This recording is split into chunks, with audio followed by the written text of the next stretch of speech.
seriously. I hope so, yes. Otherwise we are both dead. Perhaps me more than you. Then let's go in. Draw your sword, advises the Minimite hotly. You can cut that crown off his neck.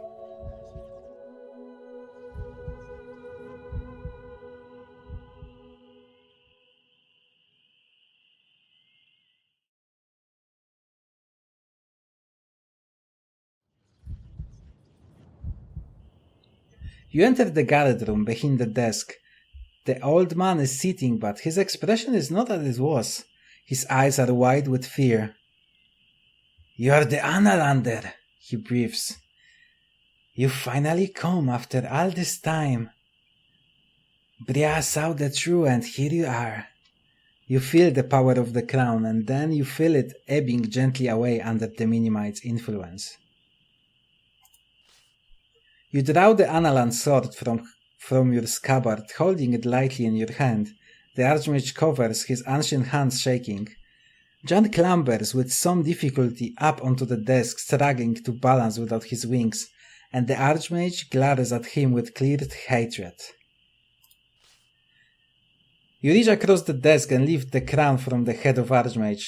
He covers beneath your fingers. It seems impossible, but you are holding the object of your quest in your hands. The object you reach for in your dreams, in the outposts of settlements. "Please," the Archmage repeats, "don't hurt me, I'm a scholar." "Call back your armies." I cannot, how could I?" He shakes his head in despair. "What choice did I have? Your kings have starved my people, cut off our supplies, forced us to bring wagons from east. You destroyed Tinapunk on the backlands. The crown cannot be trusted with you. It can only be safe here." John turns his head to you. "There is still time to build a peace." "But not for me. Not under my rule." "Open the gates, let your people leave," you tell the Archmage, "or else I will free them." The Archmage holds your stare and then, a moment later, shakes his head. "Oh, they will leave? I have an army ready to march." His voice is icy as the Rowet's man brow. "I will indeed open the doors. They will march from me. For me. Crown or no crown." "Should I wield the crown? Can I have such powerful object on my head? Should I just kill him? Because you know what? This is a thing. I could use a battle to sack like a different type of spells, right? In the towers of magic. And I have like feeling I couldn't like figure out where I would use that, and I would need a specific fucking compilation. And he said earlier what crown contains, which is like Skull Cap spell, not the greedy spell, the obey spell, whatever. And I think if I would have that three things he mentioned and this potion and drink it now, that's where I could wear the crown. But I don't think I can wear the crown now. I think I should just fucking kill him, really. I don't want to risk. I don't think we should smash it. I don't think we should wear it. Let's kill him. You draw your sword, then, and finish him in a stroke. "You don't waste your time, do you?" the Minimite remarks, suddenly slightly. "Leave with the crown. Your work here is done." You cross the room, not heading for the door but for the window. "What are you doing?" "Have no fear." You assure your friend as you swing yourself out into the window ledge. Begin to scale the last few inches to the roof of the turret.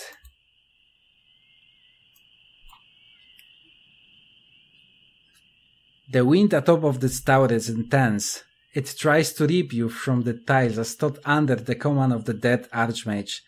John shivers, gripping onto your shoulder with embedded claws. "Don't drop that thing," he grumbles. Down below you see the armies of Archmage mustering in the city square. You throw off your Capitan uniform.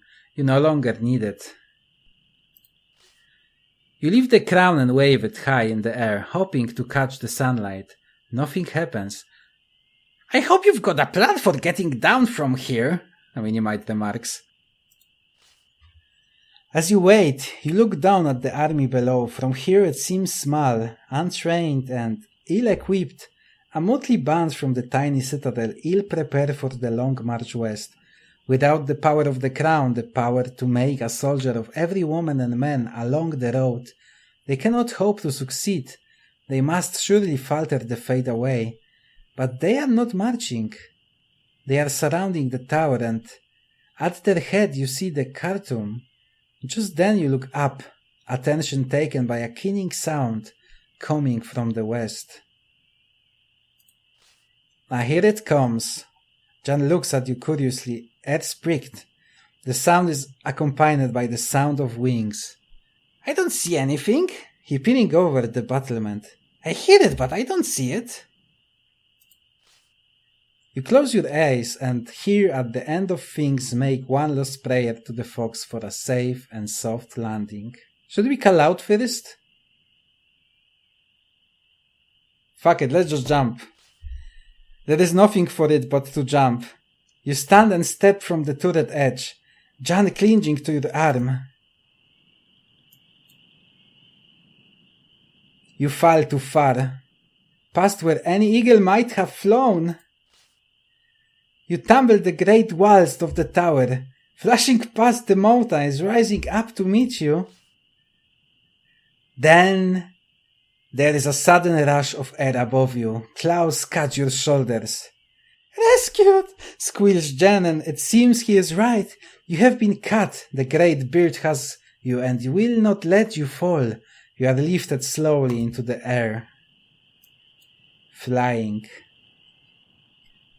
You are flying. The eagle soars up into the air. To Analand! You cry, and the creature caws out an agreement. Finally, after so long, you are on your way home, and with the crown of kings intact.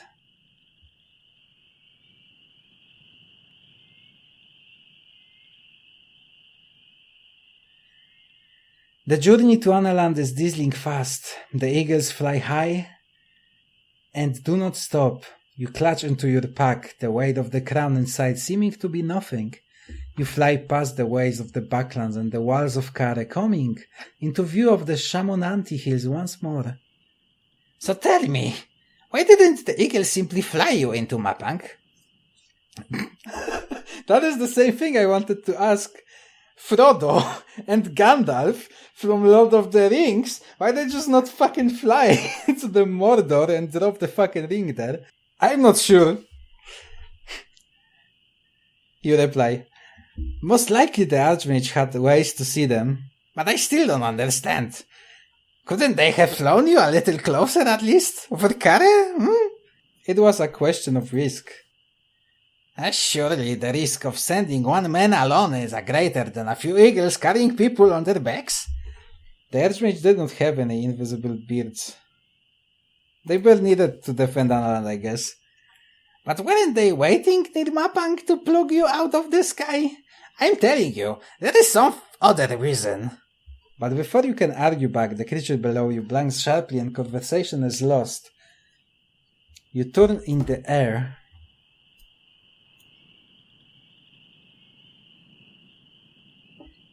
You pass through the peaks and over the Liaki Pass. From here, the wall that defends Analand and the other kingdoms from the Shamutanti hills seems like a sketched line on an inked map, easy to step over, but it is growing larger and thicker with every moment.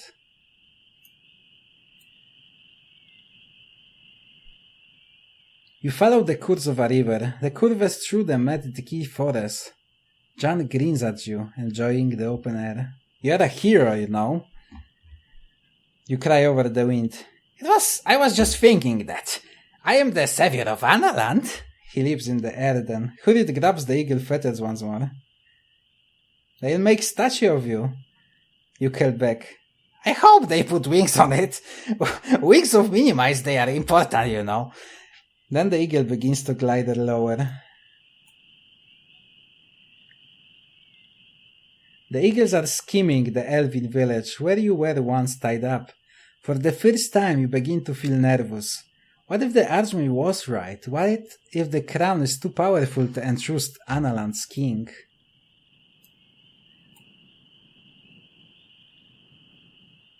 Finally, the great beard settles to earth in the long grass beside the Kanopanchi road. Just inside of the Shamutanti wall. This is home, is it? Seems nice. He hops off your arm and begins scrambling away. Let's go? There are only few steps remaining in your long journey. You take them. Then, from the corner of your eye, you catch a movement. An old man, a beggar, is skulking through nearby bushes. Watching the beggar closely, you manage to catch a brief glimpse of features below the mane of shaggy hair. He is dimly familiar. You helped him down from the tree somewhere near here. But you have seen him since as well. You stride over. Where are you going now?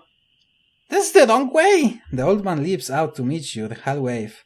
Back again! Forever and ever and again you are cursed, Analander, and I'm free! With that he hops away into the long grass, laughing and jumping until he is out of sight. Loony, old man! Always a plus. But I'm cursed. The gates of home are within sight, but the beggar is right. You have not died today, but someday you will die, and then the stars will drag you back to Mappak once more, to do it all again, and so on, never ending unless you can break the curse of Torben. Suddenly the gates of Analand seem terribly far away, and yet terribly tempting. Then you shake the terrible thought away. Today is for celebration. Curses can come to roast tomorrow.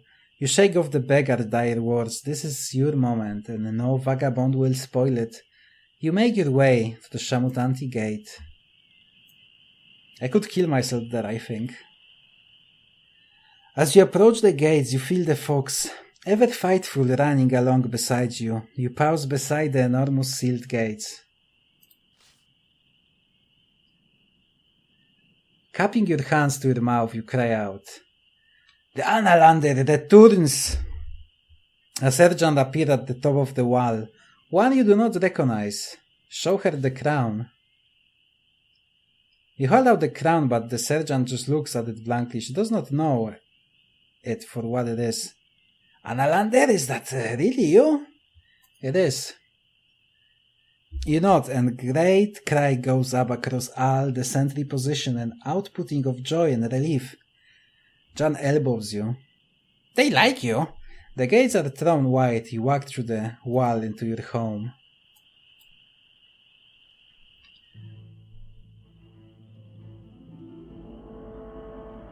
You are hoisted aloft and carried all the way along the northern passage, John clinging to his shoulder.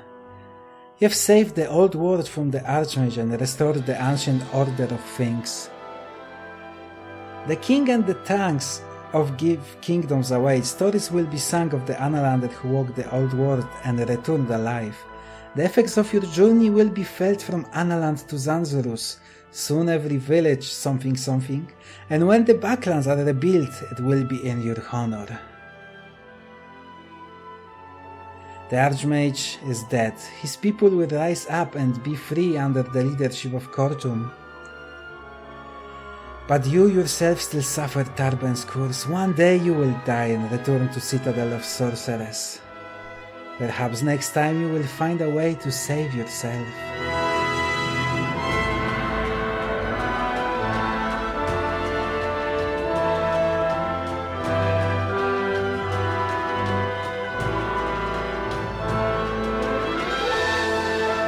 Fuck me. That ending was so damn good. It's I recorded for like 1 hour and 30 minutes.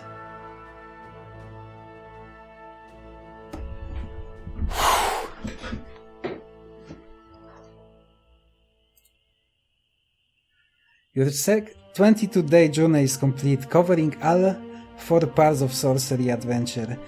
You returned the Crown of Kings to Analand with Jan. Along the way you killed the Archmage, were cursed to eternal death by Torben and destroyed Tin Punk. You finished with 21 stamina, gold pieces 6, 1-5 hidden spells and 2 days sustained. Your spirit is the fox. Yeah, sure, save to cloud. It's a bit sad I didn't continue with the code I get from Sorcery 3, but whatever, you know. It was still such a fucking... This is the same cloud spell as I had all the time. The hell. Or maybe I did load it? I don't remember really. But man, that was such a fucking journey. I love this game so badly. It's so damn good. I hope you enjoyed this ride as well. I'm gonna do like 3 parts out of this session, I guess, and I hope you did enjoy them as well. I hope you have a lovely weekend, and I'm gonna see you with something new next Friday, I reckon. Yeah, take care and farewell.